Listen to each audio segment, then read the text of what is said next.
வாழ்ந்தாள் உந்தன் மடியில். அத்தியாயம் 43. தலையணை மந்திரம். சத்யன் சொன்ன இந்த வார்த்தையை கேட்டு அதிர்ந்து விழித்தாள் சுமித்ரா.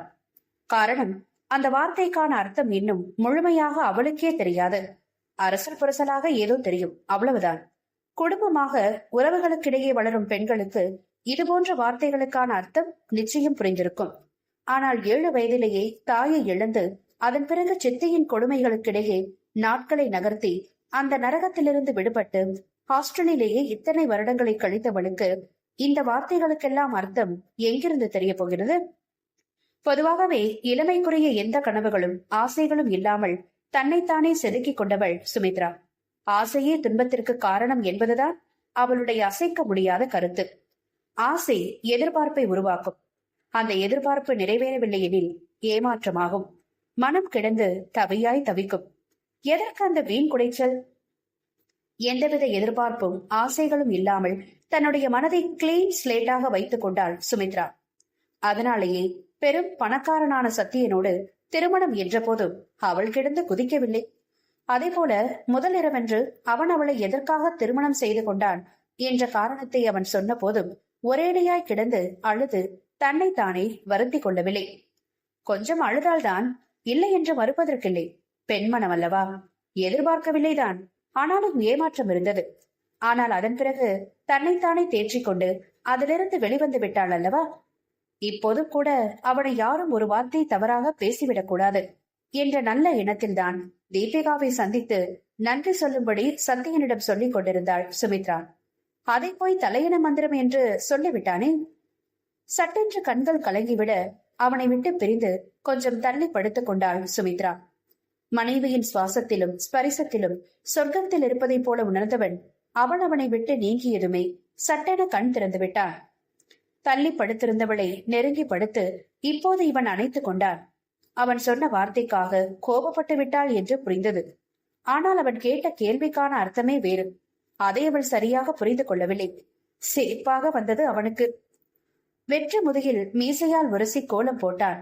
உதடுகளால் பின்னங்கழுத்தை வருடி முத்தமிட்டு அவளை இன்ப அவஸ்தைக்குள்ளாக்கினான்.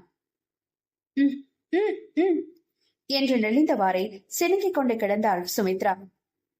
என்ன பார்த்து திரும்படி, இனிமே தனித்தனி படுக்கையெல்லாம் கிடையாது. சாகுற வரைக்கும் இப்படி ஒன்னா கட்டி புடிச்சிட்டு தான் படுத்து கிடக்கணும் என்றவன் வலிக்காதவாறு பக்குவமாக இழுத்து புரட்டி அவளை தன் பக்கமாக திருப்பிக் கொண்டான். கோமா என்றவன் கேட்க அவள் பதிலே சொல்லவில்லை. கோபம்னுதான் நினைக்கிறேன் என்றவன் ஆள்காட்டி விரலால் அவள் நுனி மூக்கை சுருண்டினான். கோபம் வராம என்ன செய்யுமா? நான் என்ன அவகிட்ட போய் முறை கொண்டாடிட்டு அவங்க வீட்டுக்கு போய் விருது சாப்பிட்டு வரவா சொன்ன? போய் ஒரு நன்றி தானே சொல்லிட்டு வர சொன்ன. அதுக்கு போய் அசிங்கமா தலையிட வந்துடும் சொல்லிட்டீங்க என்று வீஞ்சி கொண்டாள் சுமித்ரா. முதல்ல அந்த வார்த்தைக்கு அர்த்தம் தெரியுமாடி உனக்கு? சத்தியம் கேட்க, தெரியும், கொஞ்சம் கொஞ்சம். அப்படியா? எங்க கொஞ்சம் சொல்லு பாப்போம். அது அது புருஷனை மயக்கிறதுக்காகன்னு. சுமித்ராவாள் அந்த வார்த்தைகளை முழுதாக சொல்லி முடிக்க கூட முடியவில்லை. வெட்கம் பிடுங்கி தின்றது. அவளுடைய வெட்கத்தை ரசித்தவாறே, அதெல்லாம் பொண்டாட்டிக்கிட்ட மயங்காத புருஷங்களுக்கு தாண்டி தேவைப்படும், எனக்கு அது தேவையில்ல. ஏன்னா நீ அந்த மந்திரம் எல்லாம் போடாமலே நான் உன்கிட்ட மயங்கி போய் தானே கிடக்குறேன். மடியில இல்ல, ஓ காலடியில. இப்ப விஷயம் அது இல்ல. பொதுவா அந்த தலையின மந்திரம்னு சொல்றதெல்லாம் ஒண்ணு மேட்ருக்கு முன்னாடி, இல்ல மேட்ரு பண்ணிட்டு இருக்கும்போது, இல்ல மேட்ரு முடிஞ்சதுக்கு அப்புறம் தான் சொல்லுவாங்க என்று பேசிக்கொண்டே போனவனின் வாயில் விரல் வைத்து பேச்சை நிறுத்தினாள் சுமித்ரா. எனக்கு ஒரு சந்தேகமாமா. மேட்டர்ல என்னடைய சந்தேகம்? அந்த மேட்டரே தான் மாமா சந்தேகம். ஆமா, மேட்டர்னு சொல்றீங்களே, அப்படின்னா என்ன என்று சுமித்ரா அப்பாவியாக கேட்க சட்டென்று எழுந்து உட்கார்ந்து விட்டான் சத்தியதேவன். கிட்டத்தட்ட 15-16 வருஷம் சிட்டிலேயே படிச்சிருக்க. மேட்டர்ங்கிற வார்த்தைக்கு உனக்கு அர்த்தம் தெரியாதா? பொய் சொல்லாதிரி என்று சத்தியதேவன் சொல்ல, ஐயோ நிஜமாதாங்க, எனக்கு அந்த வார்த்தை எல்லாம் அர்த்தம் தெரியாது, பிளீஸ் சொல்லுங்க என்று அவள் அவனை பிடித்து ஒடுக்க ஆச்சரியமாக அவளை பார்த்து வெளிகளை விரித்தான் சத்தியதேவன். காலேஜ்ல புக்க தவிர வேற எந்த புக்கையுமே படிக்க மாட்டியா சுமித்ரா? என்று தலையசைத்து அவனது கேள்வியை மறுத்த சுமித்ரா, ஸ்டோரி புக்ஸ் எதுவுமே படிக்க மாட்டேன், சினிமா பார்க்க மாட்டேன், சீரியலும் பார்க்க மாட்டேன். சரி, இதெல்லாம் பண்ண மாட்டேன், ஆனா மத்த பொண்ணுங்க கூடவாவது பேசுவியா இல்லையா? அவன் கேட்க, எனக்கு ஃப்ரெண்டே கிடையாது சத்யன். நான் படிச்ச கான்வென்ட் ரொம்பவும் பணக்கார பிள்ளைங்க படிக்கிற கான்வென்ட். எனக்கு அவங்க கிட்ட போய் பேசுறதுக்கு கூச்சமா இருக்கும். அவங்க கிட்ட சகஜமா பழகினா ஃபேமிலிய பத்தி ஏதாவது விசாரிப்பாங்களோன்னு பயமா இருக்கும். அதனால யாருக்கிட்டையும் நான் பேசவே மாட்டேன். அவங்க கிட்ட இருந்து ஒதுக்கிதான் இருப்பேன். ஆனாலும் அந்த பொண்ணுங்க எல்லாம் பணக்கார பொண்ணுங்களாவே இருந்தாலும் ரொம்ப ரொம்ப நல்ல பொண்ணுங்களா தான் இருந்தாங்க சத்யன். அவங்களாம் என்கிட்ட வந்து பேசுவாங்க. அப்புறம் டவுட் எல்லாம் கேட்பாங்க. கிளியர் பண்ணி விடுவேன். தேங்க்ஸ் சொல்லுவாங்க. சில சமயம் சில பொண்ணுங்க கட்டி பிடிச்சு முத்தம்லாம் கொடுப்பாங்க. உற்சாகமாய் சுமித்ரா சொல்ல அதை கேட்டுக் கொண்டிருந்த சத்யன், கொஞ்சம் அந்த பொண்ணுங்க கூட நெருங்கி பழகி இருந்தா அவங்களே உனக்கு எல்லாத்தையும் சொல்லி கொடுத்திருப்பாங்க. என்னோட வேலை ரொம்ப ஈஸியா இருந்திருக்கும். இப்ப என்ன பண்றது, எல்லாத்தையும் ஸ்டார்டிங்ல இருந்து சொல்லிக் கொடுக்க வேண்டியதான் என்று தனக்குத்தானே சந்தோஷமாக புலம்பிக் கொண்டு மறுபடியும் அவள் அருகே படுத்துக்கொண்டு அவள் காதோறும் குனிந்து அவள் கேட்ட மேட்டர் என்ற வார்த்தைக்கான அர்த்தத்தை விலாவாரியாக சொல்ல ஆரம்பிக்க அதை கேட்டு செவ்வானமாய் சிவந்து போனது சுமித்ராவின் அழகு வதனம். அம்மா அம்மா என்று தொண்டை கிழிய கத்திக்கொண்டே வீட்டிற்குள் ஓடி வந்தாள் தீபிகா. டிரைவர் காரை விட்டு வாசல் முன் நிறுத்தினாரோ இல்லையோ, கார் கதவை உடைக்காத குறையாக திறந்து கொண்டு வெளியே குதித்தவள் அப்படியே பேய் பிடித்தாற் போல வீட்டிற்குள் ஓடினாள். காரணம் தெரிந்த கார் டிரைவரோ சிரித்துக் கொண்டே அவளுடைய புத்தக பையையும் லஞ்ச் பேக்கையும் எடுத்துக்கொண்டு பின்தொடர்ந்தார். அவள் போட்ட கூச்சலில் பயந்து போய் தண்ணீர் குடித்துக் கொண்டிருந்த கௌசல்யா தேவிக்கு புறையேறிவிட்டது. அப்போதுதான் கல்லூரியில் இருந்து வந்து படுத்திருந்த அக்கா வனிதாவும் ஹாலில் சோஃபாவில் அமர்ந்து டிவி பார்த்து கொண்டிருந்த தசரதனும் அவளுடைய குரலை கேட்டு என்னவோ ஏதோ என்று பயந்து அடித்து பிடித்துக் கொண்டு எழுந்து சமையல் அறைக்குள் ஓடி வந்தார்கள். அம்மா அம்மா! தீபிகா அதே கூச்சலோடு நேராக சமையல் அறைக்குள் இருந்த தாயிடம் ஓடி சென்று கௌசல்யாவை கட்டி கொண்டாள். இவள் கட்டிக்கொண்ட வேகத்தில் கௌசல்யா கையில் பிடித்திருந்த தண்ணீர் சொம்பு தூரமாய் எகிரி போய் விழுந்தது. என்னடி, என்னாச்சுடி? ஏன் இப்படி அழற? என்னாச்சு சொல்லு. சின்னவள் கொடுத்த அலப்பறையில் மூவரையுமே ஒரு விதமான பதட்டம் வந்து தொற்றிக் கொண்டது. ஆனால் அதையெல்லாம் பற்றி கவலைப்படாத சின்னவளோ அம்மா அம்மா என்று மறுபடியும் அழைக்க, ஏடி அம்மா அம்மான்னு அம்மாவை எழ விடுற, சீக்கிரமா சொல்லித்தல, படபடங்குது என்று நெஞ்சை நீவி விட்டுக் கொண்டார் கௌசல்யா.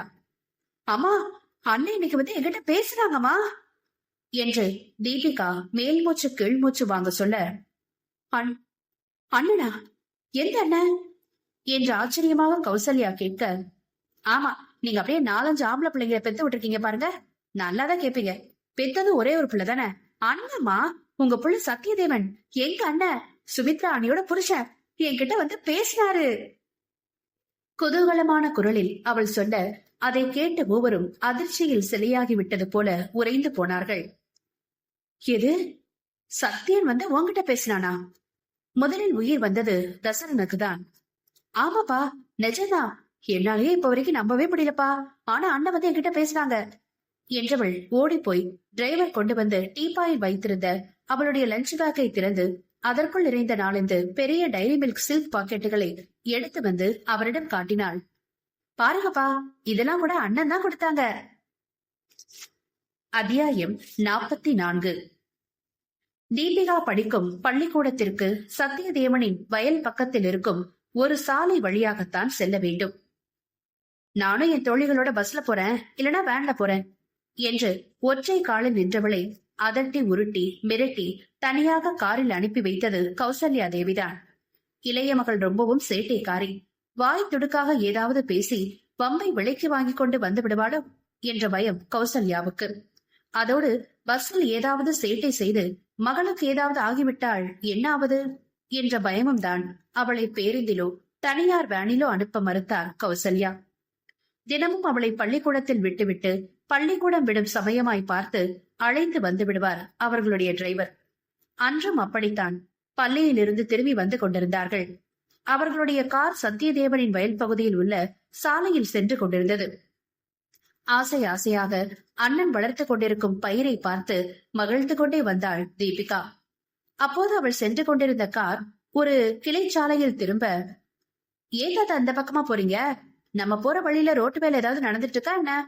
ஆனா இந்த ரோடு ரொம்ப குண்டு குழியுமா இருக்கோ, எங்கேயாவது மாட்டிக்க போறோம் பாருங்க, ரோடு வேற ரொம்ப சின்னதா இருக்கு என்று அவள் சொல்ல, ஆமா பாப்பா, அந்த பக்கமா ரோட்ல வேலை நடந்துட்டு இருக்கு, அதனால வண்டிகளை போக விடல, அதான் இந்த பக்கமா போறேன், மெதுவா போயிடலாம் பாப்பா, பயப்படாத என்றார் டிரைவர் தங்கசாமி.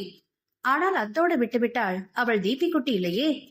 ஆனா தாத்தா, காலையில வரும்போது கூட ரோடு நல்லா தானே இருந்தது, அதுக்குள்ளேயே ரோட்டு வேலைய ஆரம்பிச்சிட்டாங்க என்று சந்தேகமாக அவள் திரும்பவும் கேள்வி கேட்க, ஆமா பாப்பா, ரோட்டு வேலையில திடீர்னு தான் ஆரம்பிப்பாங்க. தங்கசாமியும் சலிக்காமல் பதில் சொன்னார்.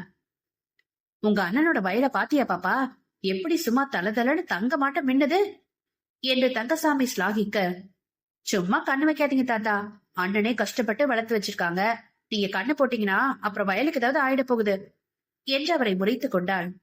வயலுக்கு என்ன பாப்பா ஆகும் என்று மறுபடியும் சின்னவளை வம்பு கிழத்தார் தங்கசாமி. எங்க அண்ணன் வயலுக்கு ஒன்றும் ஆகக்கூடாது, நல்லபடியா அறுவடை முடிகிற வரைக்கும் மழைகளை வந்து தொலைச்சிடக்கூடாது. நீங்க உங்க கருணாக வச்சுக்கிட்டு ஏதாவது சொல்லிடாதீங்க, வாய மூடுங்க தாத்தா. அண்ணனுக்கு இப்பதான் புதுசா கல்யாணம் முடிஞ்சிருக்கு, அப்புறம் மழை பெஞ்சு வயல்ல ஏதாவது சேதாராச்சுன்னா எல்லாம் இவ வந்த ராசிதான்னு அண்ணிய எல்லாரும் கடிச்சு கொட்டுவாங்க என்று கத்தினாள் தீபிகா. இனிமேல் வாயை திறந்து ஏதாவது சொன்னாள் வந்து அடித்தாலும் அடித்து விடுவாள் என்ற பயத்தில் தங்கசாமி வாயை மூடிக்கொண்டார். தங்கசாமி தாத்தாவை திட்டுவதிலேயே கவனமாக இருந்த தீபிகா கார் சென்ற வழியை கவனிக்கவில்லை. கார் ஒரு தென்னந்தோப்புக்கு நடுவில் நின்று கொண்டிருந்தது. இங்கே தாத்தா காரை நிப்பாட்டினீங்க என்று கேட்டுக்கொண்டே காரில் இருந்து அவள் இறங்கவும் சத்தியதேவன் தனது புல்லட்டில் அங்கே வந்து நிற்கவும் சரியாக இருந்தது.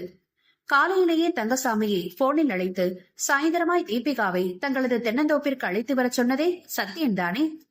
நேருக்கு நேர் அவனை பார்த்ததும் மிரண்டு விழித்தாள் தீபிகா. அவளை பார்த்து மெலிதாக புன்னகைத்த சத்தியன், பயப்படாதமா, உன்னை திட்டுறதுக்காக நான் இங்க கூட்டிட்டு வர சொல்லல, உனக்கு நன்றி சொல்றதுக்காக உன்னை இங்க கூட்டிட்டு வர சொன்னேன். என் உயிருக்கும் மேலான என் பொண்டாட்டியோட உயிரை உன்னோட உயிர் சுவாசம் கொடுத்து காப்பாத்திருக்க, அதுக்கு நான் உனக்கு ரொம்ப நன்றி கடன் பட்டிருக்கேன். ரொம்ப நன்றி தீபிகா என்றான். அண்ணா என்று அழைத்தவளின் கண்கள் கலங்கி இருந்தன. நீங்க என்ன தங்கச்சியா நினைக்கிறீங்களோ இல்லையோ, நான் உங்களை என்னோட கூட பிறந்த அண்ணனாதான் நினைக்கிறேன். அன்னைக்கு அண்ணி இருந்த நிலைமையில என்னோட உயிர் சுவாசத்தை மட்டும் இல்லைனா என் உயிரே தேவைப்பட்டிருந்தா கூட நான் அதையும் கொடுத்து அண்ணியை காப்பாத்திருப்பேன். கண்ணீர் குரலில் தீபிகா சொல்ல மலைத்து போனான் சத்தியதேவன். தான் ஆடாவிட்டாலும் தன் தசை ஆடும் அல்லவா, கை நீட்டி தங்கையின் கண்ணீரை துடைத்து விட்டான். அவளுக்கென்று வாங்கி வைத்திருந்த சாக்லேட்டுகளை அவளிடம் கொடுக்க அதை பிரித்து பார்த்தவள், எனக்கு இந்த சாக்லேட் பிடிக்கணும் உங்களுக்கு தெரியுமானா, அண்ணி சொன்னாங்களா என அவள் ஆவலாக கேட்க, அண்ணி சொல்லல, ஆனா எனக்கும் இந்த சாக்லேட் ரொம்ப பிடிக்கும், அதான் வாங்கினேன் என்று சொல்ல பூரித்து போனாள் தீபி குட்டி. பிறகு கொஞ்ச நேரம் அங்கேயே நின்று பேசிக் கொண்டிருந்தார்கள். அவளுடைய ஒவ்வொரு அசைவையும் உள்வாங்கி ரசித்துக் கொண்டிருந்தான் சத்தியதேவன். என்னதான் பார்க்கவே கூடாது என்று மனதிற்குள் தீர்மானம் எடுத்துக் கொண்டிருந்தாலும் குலதெய்வம் கோயிலுக்குள் நுழைந்தவுடன் அவன் கண்கள் தேடுவது முதலில் தாயைத்தான். தீபிகாவின் பேச்சு, சிரிப்பு, அங்க அசைவுகள் எல்லாம் அப்படியே கௌசல்யாவை ஒத்திருந்தன. கண்டிப்பா இன்னிலிருந்து டியூஷனுக்கு வந்துரு, இல்லனா உங்க அண்ணி என்ன ஒரு வழி ஆக்கிடுவா என்று சொல்லி தங்கையை வழி அனுப்பினான் சத்தியதேவன். முதன் முறையாக அவனது மனதிற்குள் ஒரு இனம் புரியாத குழப்பம். உயிரை கொடுத்தேனும் அன்னையை காப்பாற்ற இருப்பேன் என்று அந்த சின்ன பெண் சொன்ன வார்த்தை அவனை பெரிதும் அசைத்து பார்த்திருந்தது. ஆனால் வெறுமனே வாய்ஜாலத்திற்காக மட்டும் அவள் அந்த வார்த்தையை சொல்லவில்லை. உண்மையில் அப்படி ஒரு நிலைமை ஏற்பட்டால் கண்டிப்பாக யோசிக்காமல் உயிரையும் கொடுப்பாள். அவள் கண்களில் இருந்த தீவிரமும் உண்மையும் சத்தியனுக்கு அதை உணர்த்தின. அவனுக்கு நினைவு தெரிந்து ஒரு நாளும் கனிவாக கூட அந்த பிள்ளையை அவன் பார்த்ததில்லை. எப்போதும் வெறுப்புதான். வெறுப்பு என்று என்ன, அவளை திரும்பி கூட பார்க்க மாட்டான். ஆனால் அவனுடைய வெறுப்பை எல்லாம் அந்த பிள்ளை பெரிதாக எடுத்துக்கொள்ளவே இல்லை போலவே. சொந்த அண்ணனுக்கும் மேலாக அவனிடம் அன்பாக இருக்கிறாள். தாயை போல பிள்ளை, நூலை போல சேலை என்பார்கள். நிச்சயமாய் இவள் இவ்வளவு அன்பாக இருக்க காரணம் அவளை பெற்ற தாய்தானே. அப்படியென்றால் என் தாயை பற்றிய என்னுடைய கணிப்புகள் எல்லாம் தவறா? முதன் முறையாக நல்ல விதமாக யோசிக்க ஆரம்பித்தான் சத்தியதேவன். நால்வரும் சமணமிட்டு வட்டமாக அந்த சமையல் அறைக்குள்ளேயே அமர்ந்து தீபிகா சொன்னதையெல்லாம் வாய்ப்பிழந்து கேட்டுக் கொண்டிருக்க கௌசல்யாவுக்கு சந்தோஷத்தில் கண்ணீர் வந்துவிட்டது. தோப்புக்குள்ள அண்ணனை பார்த்த உடனே எனக்கு கை கால் எல்லாம் நடுக்க ஆரம்பிச்சிட்டு தெரியுமா. திட்ட போறான்னு தான் நினைச்சிட்டு இருந்தேன். ஆனா அவர் வந்து பேச பேச ஏதோ ஒரு கனவு மாதிரியே இருந்ததுமா. தீபிகா சொல்ல அதை ஆமோதித்தார் தசரதன். நீ சொல்றத கேட்கும்போது எங்களுக்கே ஒரு கனவு மாதிரிதான் இருக்குது பாப்பா. ஆனாலும் உங்க அண்ணனுக்குள்ள இப்படி ஒரு மாற்றம் வந்ததே சந்தோஷமான விஷயம்தான். எல்லா புகழும் உங்க அண்ணி சுமித்ராவுக்கு தான் நினைக்கிறேன். புத்திசாலி பொண்ணு இல்லையா? பேசி பேசி அவனை மாத்திருக்கா. இந்த மாதிரியே கௌசல்யா மேலையும் எந்த தப்பும் இல்லைன்னு அவன் புரிஞ்சுக்கிட்டானா போதுமா என்று மகளிடம் சொல்லிவிட்டு கௌசல்யாவிடம் திரும்பினார். இப்ப ஏன் கௌசி அழுதுகிட்டு இருக்க? பாப்பா நல்ல விஷயம் தானே சொல்லிருக்கா. இது மாதிரி ஒன்னொன்னா இனிமே நல்லதா நடக்கும் பாரு என்றவர் கௌசல்யாவை நெருங்கி அமர்ந்து அவருடைய கைகளை பிடித்துக் கொண்டு குழைவான குரலில், கௌசி, நானும் ஒண்ணு சொல்லுவேன், நீ கேட்கணும். கோவப்படாம கேட்கணும், என்ன கத்தக்கூடாது என்று சொல்லிவிட்டு, காலையில ஒரு 11 மணி வாக்குல உங்க அண்ணன் சமுத்திரபாண்டி போன் பண்ணாரு. உங்க அம்மா ரொம்ப முடியாம இருக்காங்களாம். சோறு தண்ணி எதுவுமே இறங்க மாட்டேங்குதா.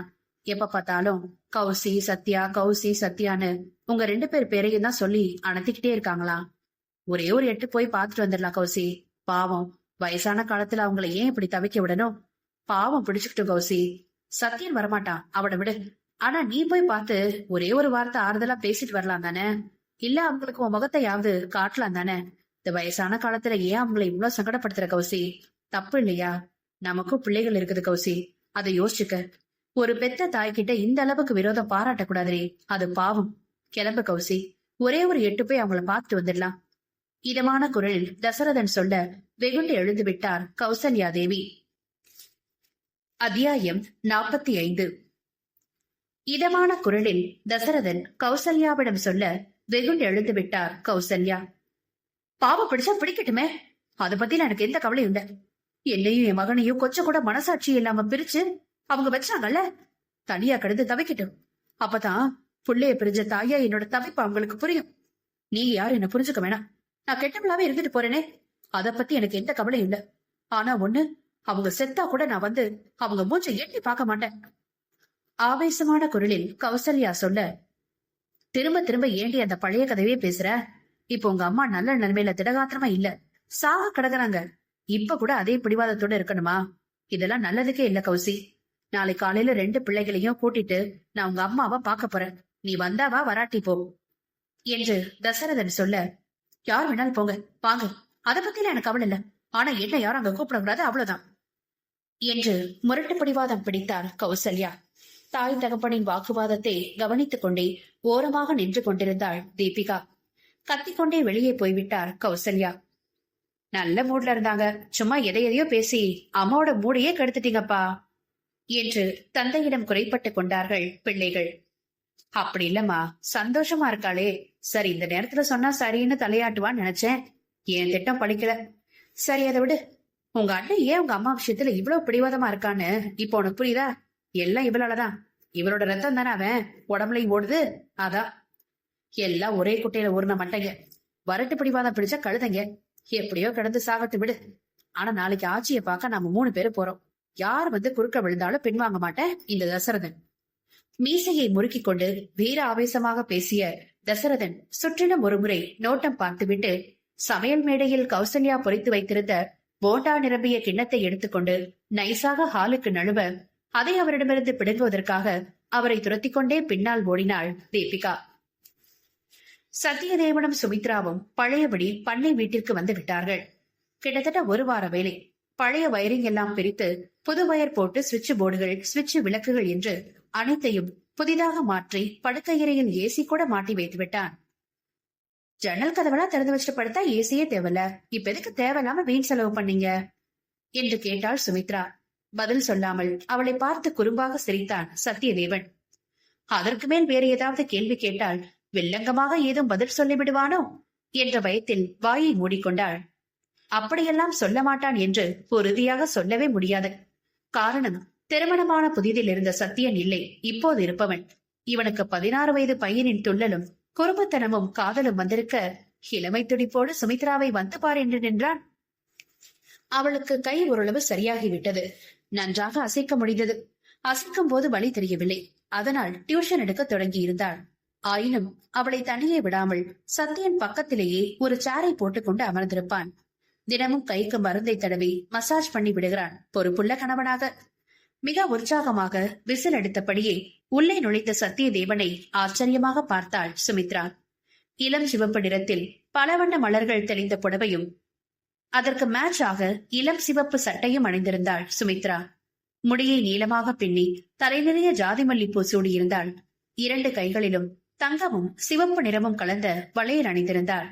நெற்றியில் வட்ட பொட்டு, அதற்கு மேலே மெல்லிய தீற்றலாய் விபூதி. உச்சி வகுட்டில் அவனுடைய திருமதி என்பதற்கு அடையாளமாக குங்குமம். அவனுக்கு உற்சாகம் பீத்துக் கொண்டு போனது. அதனால் விசில் அடித்தான். அவளுக்கும் உற்சாகமாகத்தான் இருந்தது. ஆனால் சிரிப்பை அடக்க அவள் கடுபாடு பட்டுக் கொண்டிருந்தாள். காரணத்தை அவன் கண்டுபிடித்து விட்டான். நான் வந்து சொல்லி உன்னை சர்ப்ரைஸ் பண்ண நினைச்சேன், அதுக்குள்ள அந்த குட்டி பிசாசு போன் பண்ணி எல்லா விஷயத்தையும் சொல்லிடுச்சா என்று கேட்க, என்ன நீங்க சின்ன பொண்ணை போய் குட்டி பிசாசுன்னு சொல்றீங்க என்று நாத்தனாருக்காக வக்காலத்து வாங்கினாள் சுமித்ரா. ஆமாம், சத்யனுடன் பேசிவிட்டு காரில் ஏறிய உடனே சுமித்ராவை அழைத்து அத்தனை விஷயங்களையும் சொல்லிவிட்டாள் தீபிகா. விஷயத்தை கேள்விப்பட்ட நேரத்திலிருந்து சுமித்ராவால் ஒரு இடத்தில் உட்கார முடியவில்லை. அன்றைய இரவில் அவள் சொன்னதுதான். அதன் பிறகு அவள் அதை பற்றி பேச்சை எடுக்கவே இல்லை. கிட்டத்தட்ட 1 வாரத்திற்கு மேல் ஆயிற்று. சுமித்ராவுக்கு நம்பிக்கை விட்டு போயிற்று. நிச்சயமாக அந்த கடவுளே இறங்கி வந்து சொன்னால் கூட இவன் தீபிகாவிடம் சென்று பேச மாட்டான் என்று சோர்ந்து போனாள் சுமித்ரா. சாயந்தரமாய் தீபிகா போன் செய்து சத்யன் வந்து தன்னிடம் பேசிய விஷயத்தை சொல்ல சுமித்ராவால் நம்பவே இயலவில்லை. ஆனால் அவள் சொன்னதை மனதில் வைத்திருந்து அவளுடைய ஆசைக்காகவே சென்று தங்கையிடம் பேசி இருக்கிறானே என்று சுமித்ராவால் அந்த சந்தோஷத்தை தாங்கிக் கொள்ளவே முடியவில்லை. சாயந்தரத்திலிருந்து அவனுடைய வருகைக்காக வழிமேல் விழி வைத்து காத்திருக்கிறாள். இவ்வளவு நேரம் தவிக்க விட்டுவிட்டு இப்போதாவது வந்து சேர்ந்தானே. விழிகளுக்குள் ஆசை ஆசையாய் அவனை சிறை எடுத்தவள் முதல் முறையாக அவனை ஆசையோடு கட்டிக்கொண்டு கன்னத்தில் முத்தமிட்டாள். தேங்க்யூ சத்யன், நான் சொன்னதுக்காக போய் தீபி குட்டி கிட்ட பேசியிருக்கீங்களே, தேங்க்யூ சோ மச். அவனுக்கு நன்றி சொல்லும் போது குவிந்த உதடுகளை ஆசையாக பார்த்தான் சத்யதேவன். அழுத்தமாக தன் உதடுகளின் மீது படிந்திருந்த அவனது பார்வையை உணர்ந்து கொண்ட சுமித்ராவுக்கு நாணம் மேலிட்டது. அந்த நாணத்தின் விளைவாக செவிப்படல்கள் சூடாகி ஜிவ்வென்று கண்ணக்கதைப்பிற்குள் புது ரத்தம் பாய காஷ்மீர் ஆப்பிளாக சிவந்து போயின அவளது 2 கன்னங்களும். இதுவரை ஏற்படாத ஒரு புது உணர்வில் தத்தளித்துக் கொண்டிருந்தான் சத்யதேவன். உடம்பில் உள்ள நரம்புகள் எல்லாம் வீணை நாதமாய் மாறிவிட உச்சி முதல் உள்ளங்கால் வரை புது புது ஸ்வரங்கள். சுமி வாரி அணைத்து கட்டிக்கொண்டு முத்தமிடுவதற்கு கீழே குனிந்த வினாடி சுமிமா என்ற குரலில் பதறி அடித்து அவளை விட்டு தூர விலகி நின்றான் சத்யதேவன். என்னதான் நடந்தது என்று இருவருக்கும் ஒரு நிமிடம் எதுவுமே புரியவில்லை. வேறு என்ன, அன்னலட்சுமிதான் வெகு சிரத்தையாக தான் செய்து வைத்திருக்கும் பலகாரத்தையும் காஃபியையும் சாப்பிட இருவரையும் அழைத்தார். இப்ப இந்த காஃபி ரொம்ப முக்கியம். கடித்த பற்களுக்கிடையே முடக்கிக் கொண்டே அறையை திறந்து கொண்டு அவன் கீழே நடக்க குறும்பு சிரிப்பு சிரித்தபடியே அவனை பின்தொடர்ந்தாள் சுமித்ரா. இருவரையும் பார்த்து முகம் வளர்ந்த அன்னலட்சுமி, சுமிமா, நீங்க கேட்ட குழி பணியாரம் அது பண்ணிருக்கேன், இனிப்பு பண்ணிருக்கேன், காரமும் பண்ணிருக்கேன், காரத்துக்கு தொட்டுக்க தக்காளி சட்னி பண்ணிருக்கேன், வாங்க சாப்பிடுங்க என்று ஆர்வமாக அழைக்க சத்யதேவனை ஓரக்கண்ணால் காதலாக பார்த்தபடியே போய் டைனிங் டேபிளில் அமர்ந்தாள் சுமித்ரா. நெய்யில் பொரித்து பலவளவென்று மின்னிக் கொண்டிருந்த கருப்பட்டி பணியாரத்தையும் அதை கடித்து சாப்பிட்ட சுமித்ராவின் உதடுகளையும் ஏக்கமாய் பார்த்து கொண்டிருந்த சத்யதேவன் பிறகு ஒரு நீண்ட பெருமூச்சை விட்டுக்கொண்டே தானும் அதை எடுத்து சாப்பிட ஆரம்பித்தான். அவனுடைய அவஸ்தையை பார்த்து மனதிற்குள் சிரித்த சுமித்ரா அவனை பார்த்து, எங்கேயாவது வெளியே போயிட்டு வருவோமா சத்யன் என்று கேட்க, வெளியே வா, இந்நேரத்துக்கா என்று மணியை பார்த்துவிட்டு பிறகு, வேண்டாம், மாடிக்கு போகலாம், நிறைய வேலை இருக்கு என்று இரட்டை அர்த்தமாக பேச உள்ளே அன்னலட்சுமி இருக்கிறார் என்பதை ஜாடையால் சுட்டிக்காட்டிய சுமித்ரா, கோயிலுக்கு போயிட்டு வருமோ என்றாள். சத்யனும் யோசித்தான். மணி 5:30 தான் ஆகிறது. கோயிலுக்கு போய்விட்டு பூஜை முடிந்து வந்து சாப்பிட்டு விட்டு அதன் பிறகு அறைக்கு போனால் அப்புறம் விடிய விடிய என்று கணக்கிட்டவன், சரி சுமி, போலாம் என்றான். சுமித்ராவுக்கு முதலாக தாம்பத்தியத்திற்குள் அடியெடுத்து வைக்கப் போகிறோம், கடவுளின் ஆசீர்வாதத்தோடு அதை ஆரம்பிக்கலாமே என்ற எண்ணம். அதனால்தான் கோவிலுக்கு போகலாம் என்று சொன்னாள். ஆனால் கோவிலில் காத்திருக்கும் விபரீதத்தை அறிந்திருந்தால் அவள் கோயிலுக்கு போக ஆசைப்பட்டிருக்கவே மாட்டாள்.